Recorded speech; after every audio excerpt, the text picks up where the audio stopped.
Hello ভাই, কেমন আছেন সবাই? সবাইকে আর্জেন্টিনা ফুটবল ফ্যান্স লাইভ আড্ডা ইউটিউব চ্যানেলে স্বাগত জানাই। সেই সাথে সমবেদনা জানাচ্ছি সমস্ত ব্রাজিল সমর্থকদের, যাদের নয়নের মণি ক্রিস্টিয়ানো রোনালদো গতকাল রাতে কঙ্গোর সাথে 7 গোল করেছে। বলতে পারেন যে ক্রিস্টিয়ানো রোনালদো আবার ব্রাজিলের হলো কবে? গত বেশ কয়েক বছর ধরে ব্রাজিল সমর্থকরা তাদের যে কোনো আলোচনায় প্রসঙ্গ উঠলেই তারা ক্রিস্টিয়ানো রোনালদোকে নিয়ে আসে। মানে মাঝে মধ্যে মনে হয় যে ক্রিস্টিয়ানো রোনালদো কি আসলে ব্রাজিলের নাকি পর্তুগালের। আর গত কয়েক বছর ধরে তো এমনিতে ব্রাজিলে গত কয়েক বছর মানে গত কয়েক দশক ধরে ব্রাজিলে কোনো বড় তারকা নেই, যার কারণে যখন মেসির সাথে তুলনায় আসে তারা ওই ক্রিস্টিয়ানো রোনালদোতেই আশ্রয় খোঁজে। তো এই জন্য বলছি ব্রাজিলের রোনালদো কালকে পর্তুগালের সাথে কোনো গোল করতে পারেনি।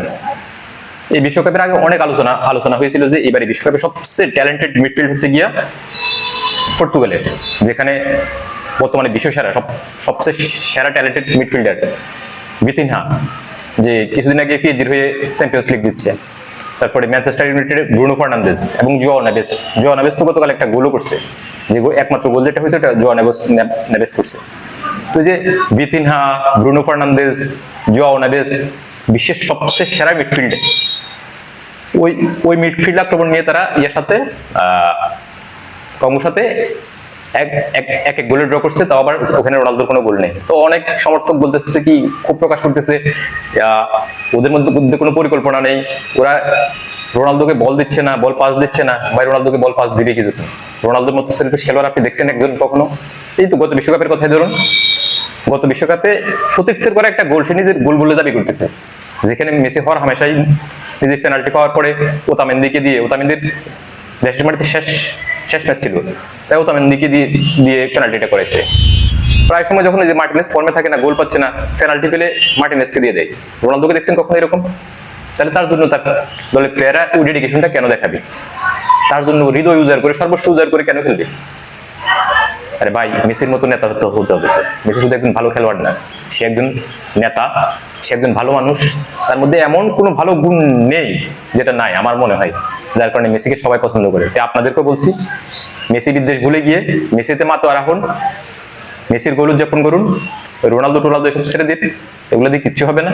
এই বিশ্বকাপেই দেখবেন রোনালদোর ক্রেজ একদম থেমে গেছে। আর যখন দুজন একত্রে খেলা অপসরে চলে যাবে, দেখবেন যে একটা সময় রোনালদোকে মানুষ মনেই রাখবে না হয়তো। আর মেসির কথা কি বলবো ভাই, মেসির কথা বলতে গেলে ক্রীড়া সাংবাদিকটা পর্যন্ত আবেগ আপ্লুত হয়ে যাচ্ছে। এই তো শেষ ম্যাচটাতে আলজেরিয়ার বিপক্ষে যখন মেসিকে উঠিয়ে নিয়ে যাচ্ছে, তখন ডাগআউটে লিওনেল স্ক্যালোনি কান্না করতেছে। পরে লিওনেল স্ক্যালোনিকে জিজ্ঞাসা করা হয়েছে সংবাদ সম্মেলনে, ওই সময়টাতে আপনি কান্না করতেছিলেন কেন? উনি কি বলছেন জানেন? উনি বলছে যে এই বিশ্বকাপের পরে তাকে আমরা আর খেলতে দেখবো না। মানে তার প্রতি মানুষের আবেগ, ভালোবাসা কোন লেভেল! একটা কোচ একটা প্লেয়ারের জন্য কান্না করতেছে, দেখছেন কখনো এটা? মেসি হচ্ছে সেই প্লেয়ার। মেসিকে নিয়ে বলতে গিয়ে ওই দিন একটা ক্রীড়া সাংবাদিক একটা টক শোতে দেখলাম, একটা ক্রীড়া সাংবাদিক বলতেছে যে কি ভাই, মেসিকে নিয়ে যখন রিপোর্ট করতে যাইতেছি আর্জেন্টিনা ম্যাচটার পরে, আমি ভাই প্রচুর শিক্ষিত হয়ে যাচ্ছি, আমার চোখ যাত্রা হয়ে যাচ্ছে, আমি কি দেখবো আমি বুঝতে পারতেছি। আর এই লোকটা মেসি মানে ভালো খেলতে এত বেশি ভালো খেলতে মানুষের বিরক্ত করে ফেলছে, চিন্তা করেন। আর ক্রীড়া সাংবাদিকটা তো তারাই নিয়ে লেখার সময় এখন কনফিউজড হয়ে যায়, কি লিখবো, যেটা লিখতে যাচ্ছে এটা আগে লিখে ফেলছে কিনা, কিংবা কোন বিশেষণে বিশেষায়িত করবো, এমন কোনো বিশেষণ কি বাকি আছে যেটা ওকে দেওয়া হয় নাই। আমার কথার সাথে যদি আপনি একমত হন এবং মেসির প্রতি ভালোবাসা যদি আপনারও আমার মতো হয়, তবে প্লিজ চ্যানেলটা সাবস্ক্রাইব করুন, পাশে থাকুন, ভালো থাকবেন।